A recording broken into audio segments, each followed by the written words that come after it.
Welcome to Backstage Pass with Gail Davis, your invitation into the world of keynote speaking and event planning expertise. Join us as we pull back the curtain and dive into exclusive interviews with speaking industry experts. From seasoned speakers to master event planners, we're here to provide you with the ultimate backstage experience.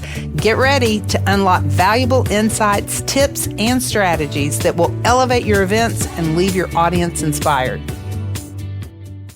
Welcome to Backstage Pass. I am your host, Gail Davis, and today we are joined by one of my dear friends and a member of our GDA speaker family, Leslie Morgan Steiner.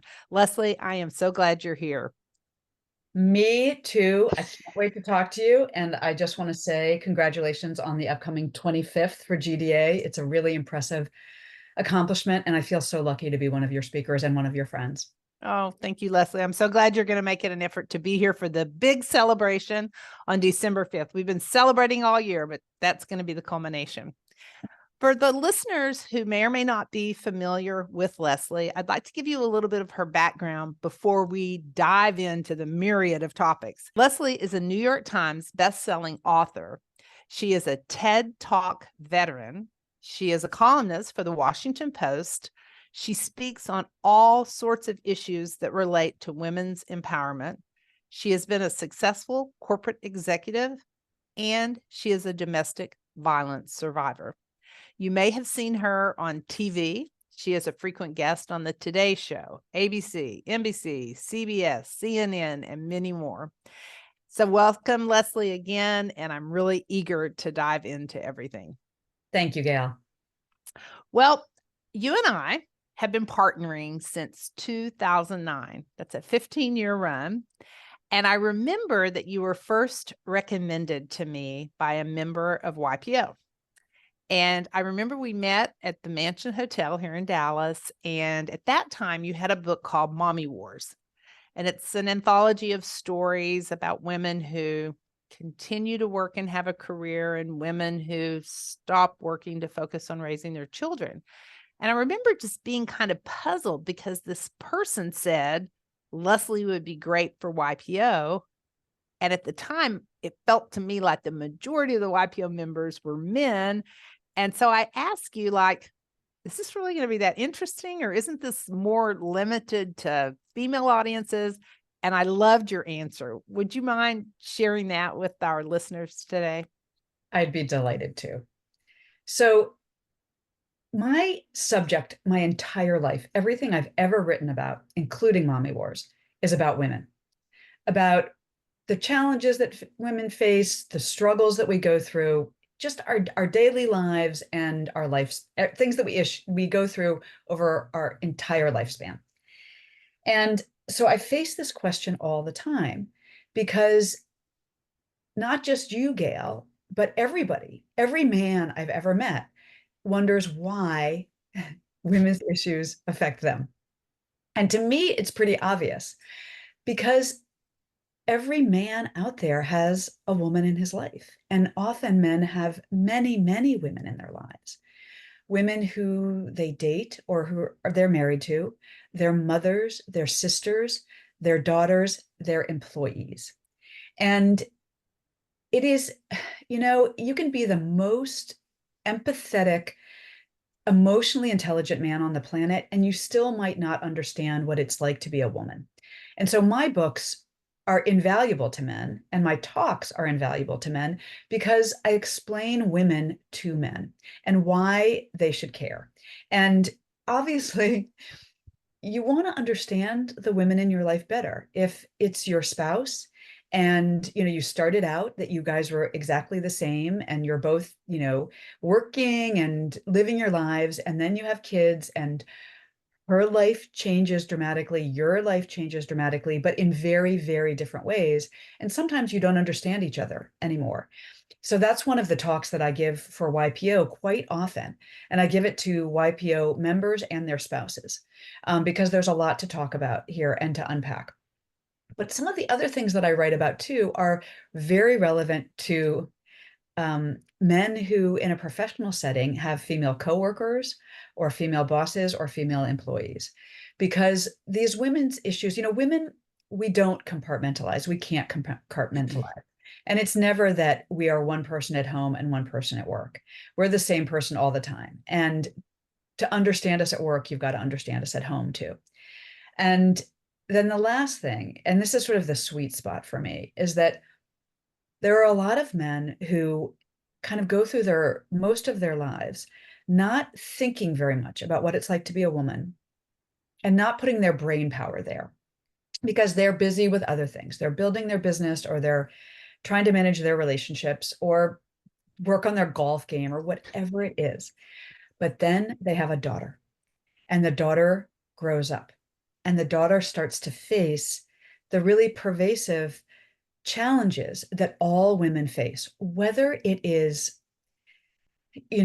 difficulty in relationships, sexual harassment, the very common reality for women that we when we walk down the street, we get a kind of attention that men don't get. And men, their eyes really open when they see it through their daughter's eyes because their daughters are a part of them and they see the world in a completely different way. And I love being a part of that journey and that awakening for men. Love that. It just reminded me of something that happened early on. There was a specific chapter and there was a spousal forum.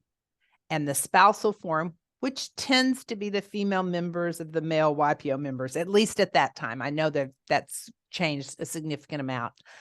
But I remember the spousal forum had you in, and I got a call the next day, and it was the male YPO member, the learning chair, saying, we got to bring her back. We need to bring her back. She's got to speak to the whole chapter. I didn't understand what the content was, and I just stopped by to show support. We need this for the whole chapter. So it really speaks to that. That's awesome. It's just so true. And that's the type of conversation that I often have with men. They very quickly get it when they hear me speak and they hear me speak with other women candidly about what's really going on in our lives. Candid would be a word I would use to describe you. And it's always eloquent, but you just have such a great way. Okay, Leslie, behind you, I can see your books. So I see Mommy Wars. And then the second book that came out was Crazy Love. Unbelievable. And there's a TED Talk to go with it. I do realize that there may be people listening that aren't familiar with your story, and I'd love for you to frame who you are, what happened, and what caused you to write, and then later give the TED Talk on Crazy Love. Yes. So this is as unexpected to me as it is to anybody listening right now. I grew up, my mom was a teacher, my dad was a lawyer, kind of normal family. We really valued education. I went to Harvard. I graduated from Harvard. I started working at my first writing job, which was at 17 magazine in New York City. And I met a lovely guy who had also just graduated from an Ivy League college, and he was working on Wall Street. And I'd never really been in love, and I fell in love with him very, very quickly. And before I knew it, I was engaged and married to him. And I thought I was the luckiest person in the world. And I overlooked one thing to my own peril, which is that he had been terribly physically abused as a young boy. And I don't mean that his stepfather spanked him. His stepfather broke his arm, broke his collarbone, broke his nose, broke his ribs. Connor had really been viciously abused as a child. And I knew this. He had told me this during our courtship, and it just made me love him and respect him more. And I didn't know that sometimes childhood abuse is something that really embeds itself in a person. And Connor first beat me 5 days before our wedding. He strangled me, which was a very, very dangerous thing, but I didn't know anything about abuse. And I married him anyway. And he went on to buy guns and beat me and use the guns to threaten me on an extremely regular basis for the duration of our marriage. And it took me, just like it does any abuse victim, male or female, no matter your education, what your work is, anything. It took me a really long time to realize that this wasn't love. This was crazy love. and that this man who I adored and wanted to help so badly was going to kill me if I stayed with him. And I broke the silence. I told my friends, I told my family, I involved the police, and eventually I was able to leave him. And it was one of the hardest things I'd ever done. I was still quite a young woman in my mid 20s. And it was hard for my family. It was hard for my friends. It was difficult for me professionally. It was just an incredible thing to go through. But I learned that it was a typical thing to go through, that I was a really typical abuse victim in so many ways. And as I rebuilt my life, and I had just graduated from Wharton Business School, I was working in my first post MBA job. I was determined to put this behind me and get married again and have kids and, live a happy, normal life.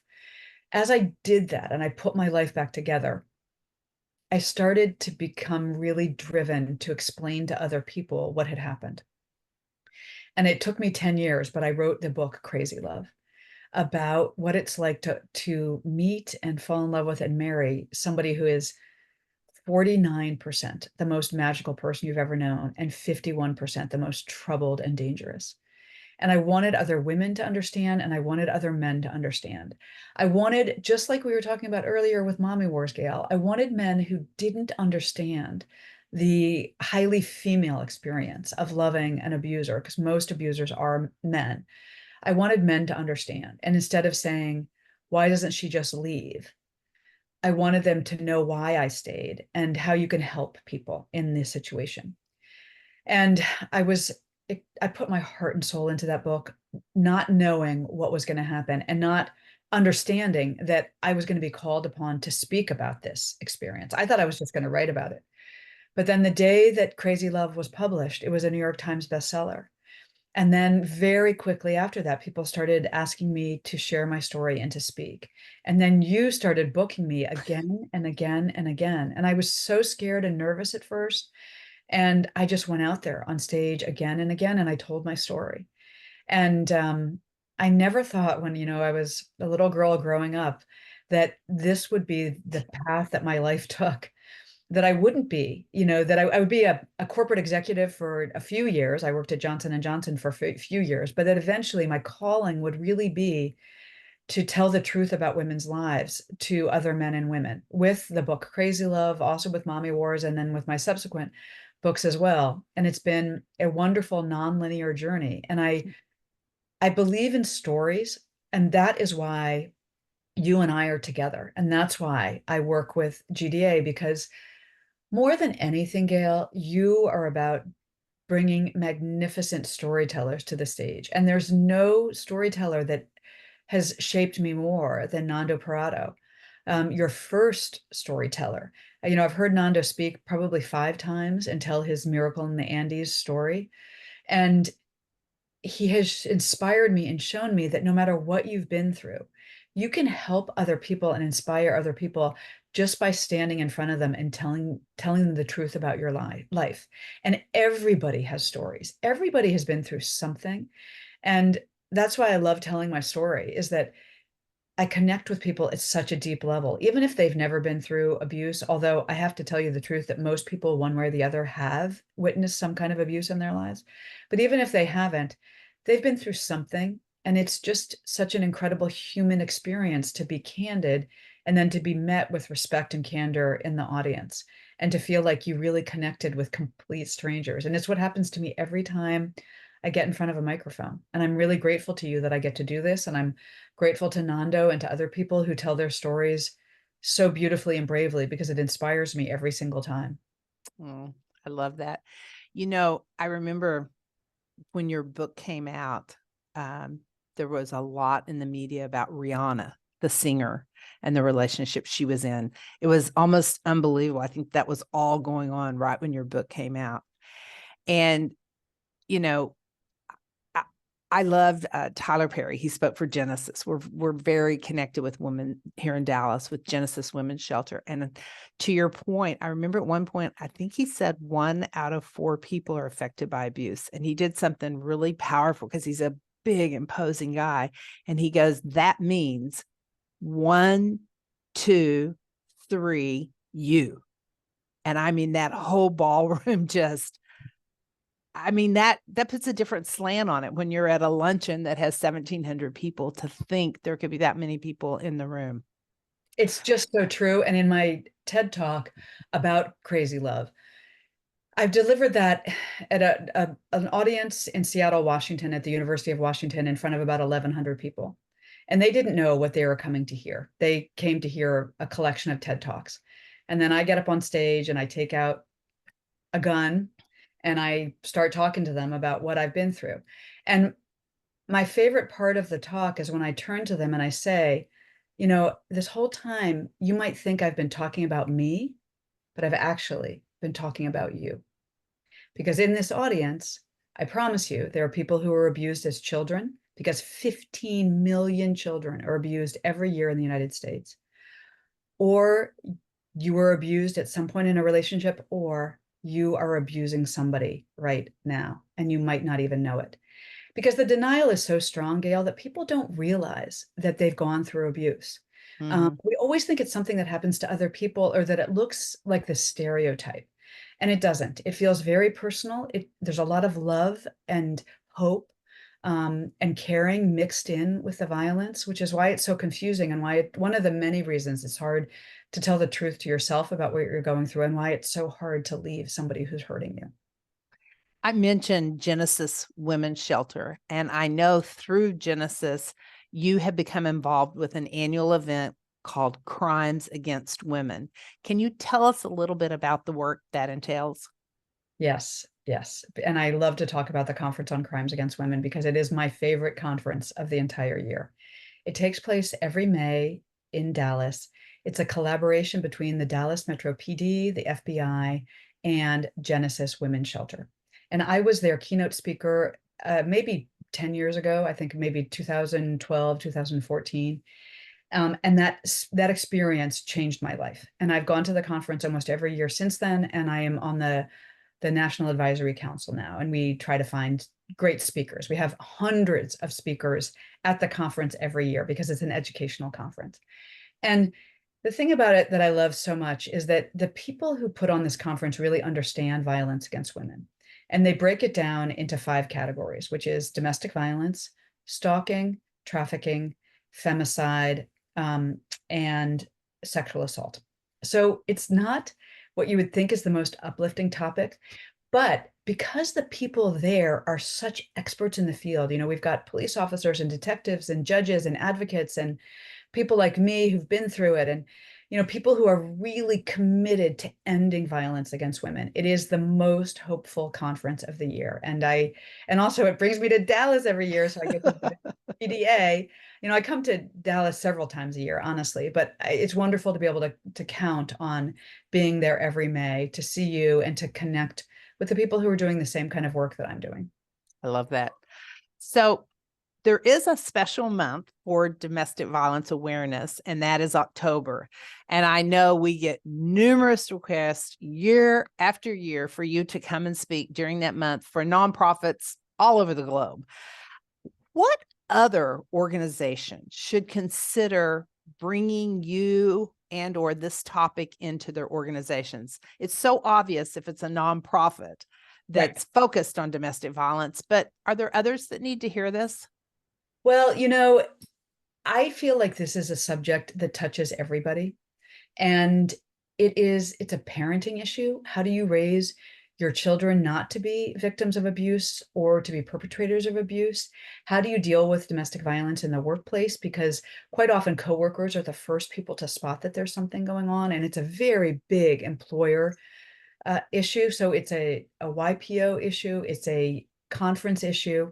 It's also just one of those, if you're one of those topics where if this is something that you think your membership is curious about and wants to learn more about, if you like to bring just an interesting speaker who's willing to be very candid about something that people are curious about but doesn't come up in normal conversation, then I'm a great speaker in that way. I also think I look so much like I'm just a normal businesswoman, mom, friend walking down the street. that it just puts a spin on things. And I'm really good at explaining why this is relevant to everybody.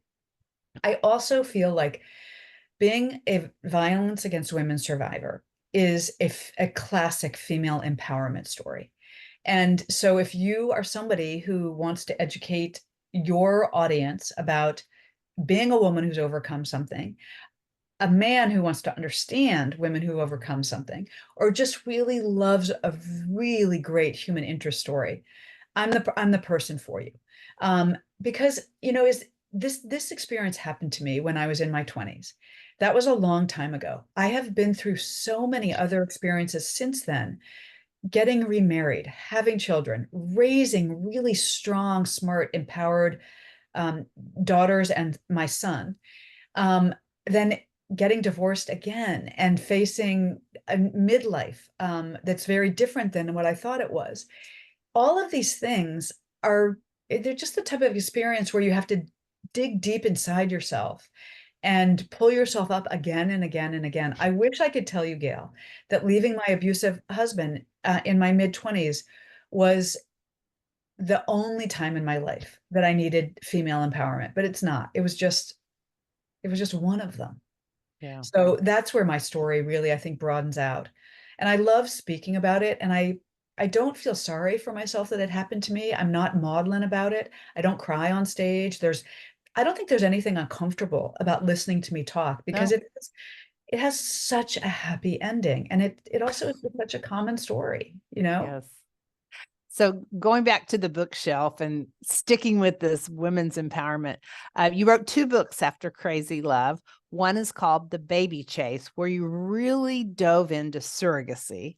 And then the other one, you mentioned your second divorce, The Naked Truth, where you talked about dating. Was it in your 40s? That Yes, it yes. was starting when at 49, also on the Oh. cusp of the dreaded 50s.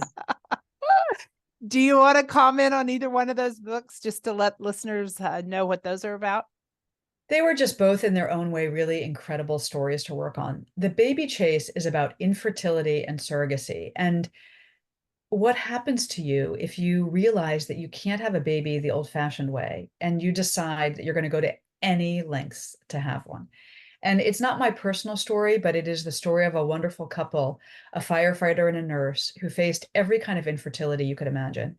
And they ended up going to India to have babies. And they had three kids via surrogate in India. And it's just a really fascinating story about how complicated it is to decide to have a baby this way, which you think is new and modern, but is actually as old as the Bible, because in biblical times, they called it something different. But if you couldn't have a baby, you went and you found a concubine who could have a baby for you. And that was surrogacy. And that kind of surrogacy is mentioned over 20 times in the Old Testament. So this is a very old story about the love that we all have for babies and how everybody is entitled to have a baby if they want one. And I touch on adoption and surrogacy and the legal, moral, financial, ethical issues involved. It's a really complicated topic. And I did a second TED talk about the ethics of global surrogacy, which is also a really good topic for anybody who is working in a medical field or has a medical conference or a legal conference, because it's just fascinating how all these things come together. But then last but definitely not least, we'll get to the naked truth. So the naked truth to me is a classic female empowerment story because our society says to women that after a certain time, maybe age 49, I don't know, age 39, 29, pick your number, that women should be quiet and we should sort of become grandmothers and the ultimate in caretakers. And I have a lot of caretaking in me, and I loved being a mom to my kids, and I loved, despite the fact that one of my husbands was abusive, I loved being married both times. But there came a time where I said, no, I've got to put myself first and I'm going to go out and do it. And that's what the naked truth is really about. It's a crazy, crazy story and it's all true. It's all what happened to me that after my second divorce, I was not feeling great about myself and I loved men. And I decided that the solution to feeling terrible after divorce was that I was going to do what every man on the planet does when they get divorced at 49, which I was going to go and date crazily for a year. And I did. I dated all these guys. They all happened to be younger, which was not my plan, but I was happy about it. And it just is a story of a woman rediscovering herself. And so many funny things about The Naked Truth. I thought it was going to appeal to other middle-aged divorcees, which it did. But it also appealed to a lot of men who felt that they had gone through the same sort of thing. And the biggest shocker is that happily married couples love The Naked Truth.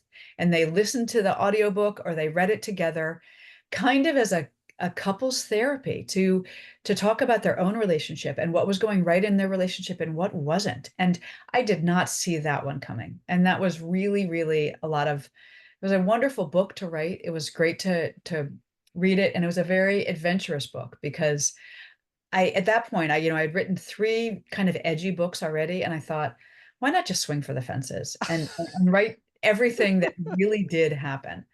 And so I did. You did. You did. I love it. Okay. Well, that brings me to my most important question today. What are you working on that's new? What's Okay. next? So this is a little bit of a story. I will keep it brief, but I have been at my core, I've been a writer and a storyteller since I was a very little girl. And after I finished The Naked Truth, I tried to write another nonfiction book. And I had several good ideas, but I just got tired of them very quickly.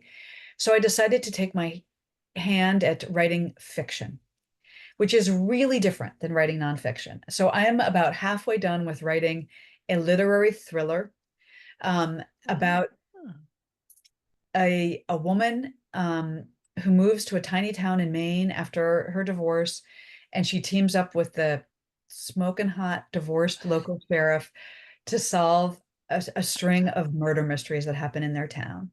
And it's a creative book. It's a different kind of process than I ever have tackled, and I'm loving doing it because it's sort of like spinning cotton candy. Like you don't have you're making something out of nothing, out of sugar. Uh-huh. And it's a fascinating experience for me as a writer.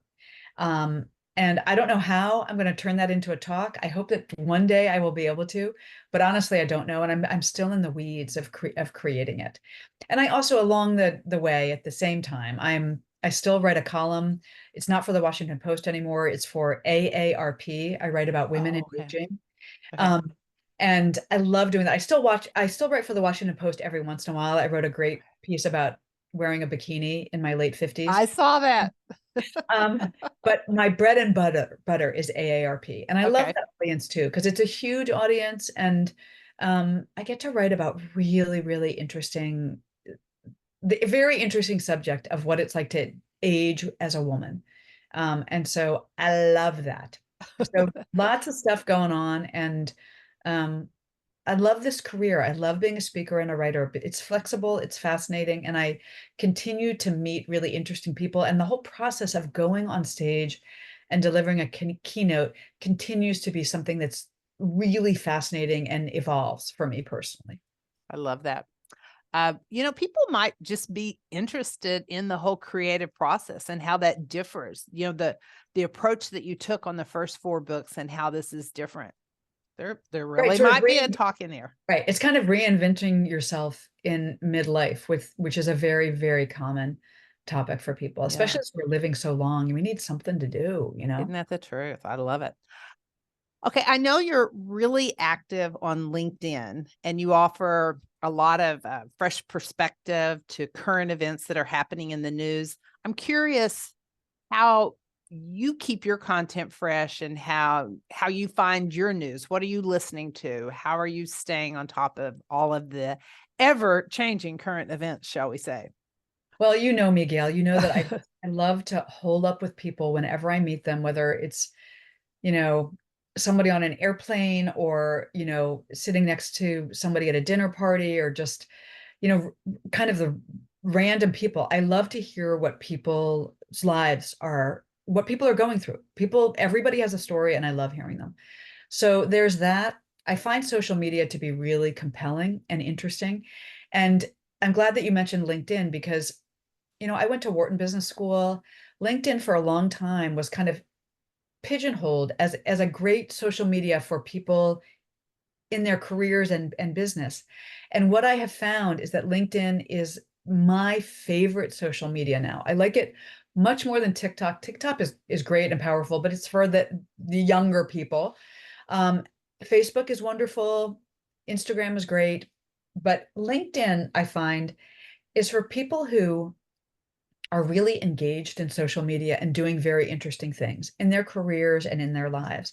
And I like the fact that I get a really broad cross section of an audience through LinkedIn. And also, I am at my heart and soul a business person.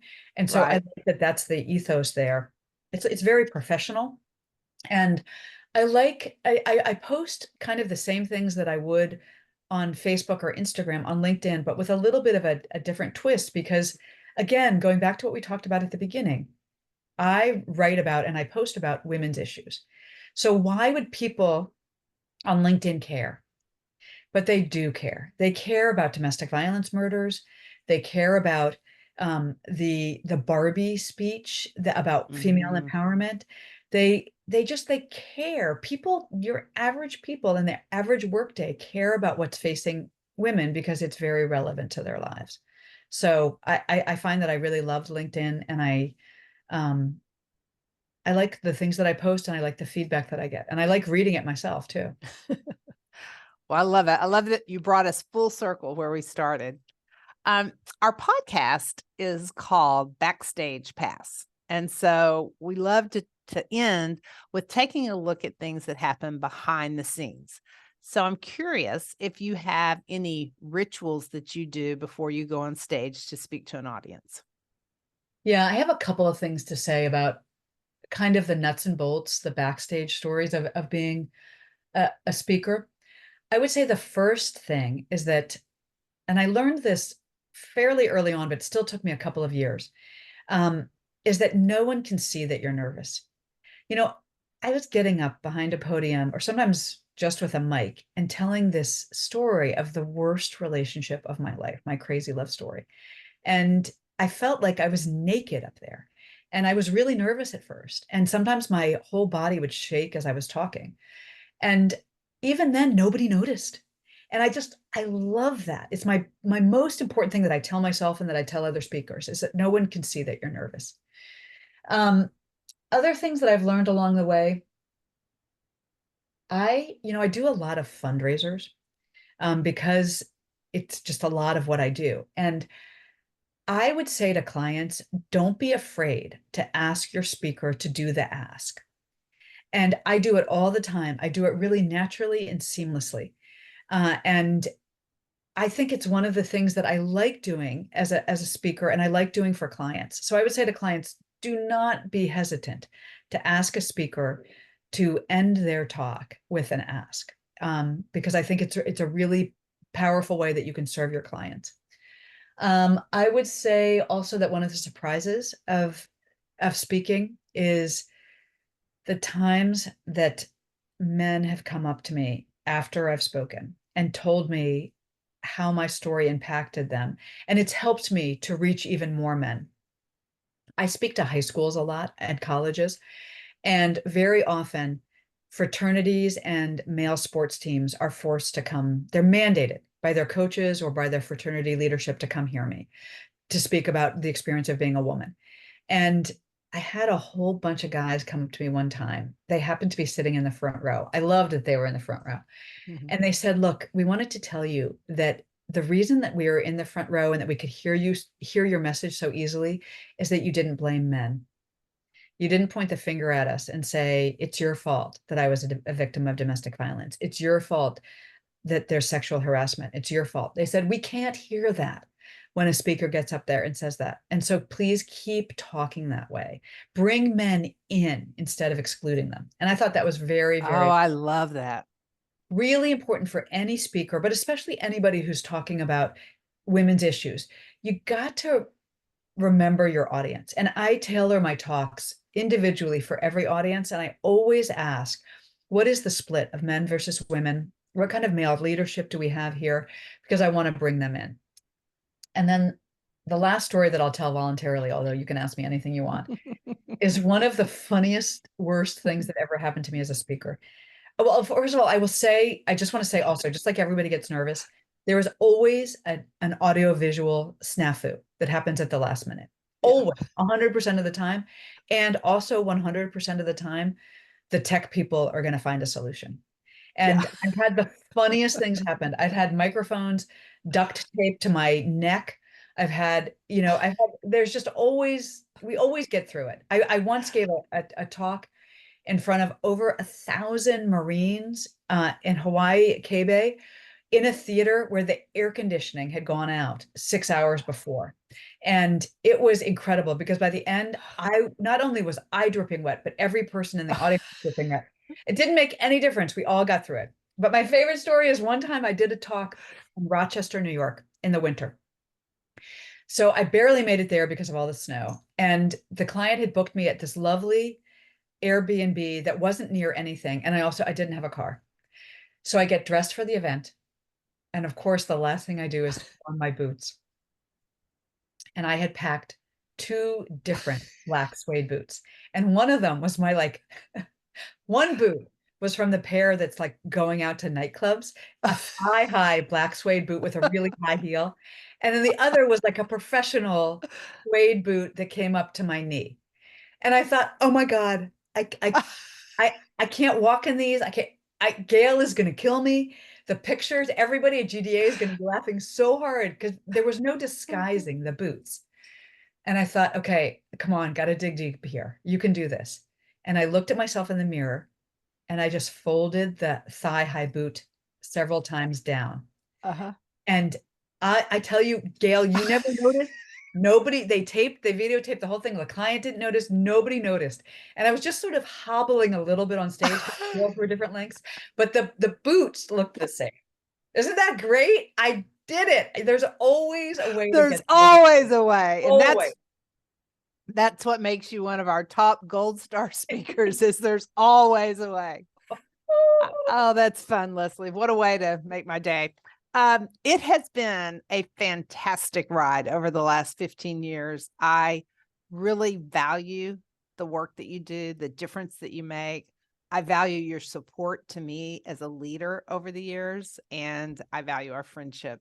And I can't wait to see what the next 15 years brings. Well, thank you so much, Gail. I couldn't do this work if I didn't have people behind the scenes who understand me and cheer me on and who find the right clients for me and who also just always have my back. And GDA is one of those companies with tremendous heart and soul. And it's about you, Gail, but it's also about everybody who comes to work for you because you have a mission-driven business that doesn't wear the mission front and center. You know, you're a speaker agency who books great speakers, but there's this incredible heart behind all of that.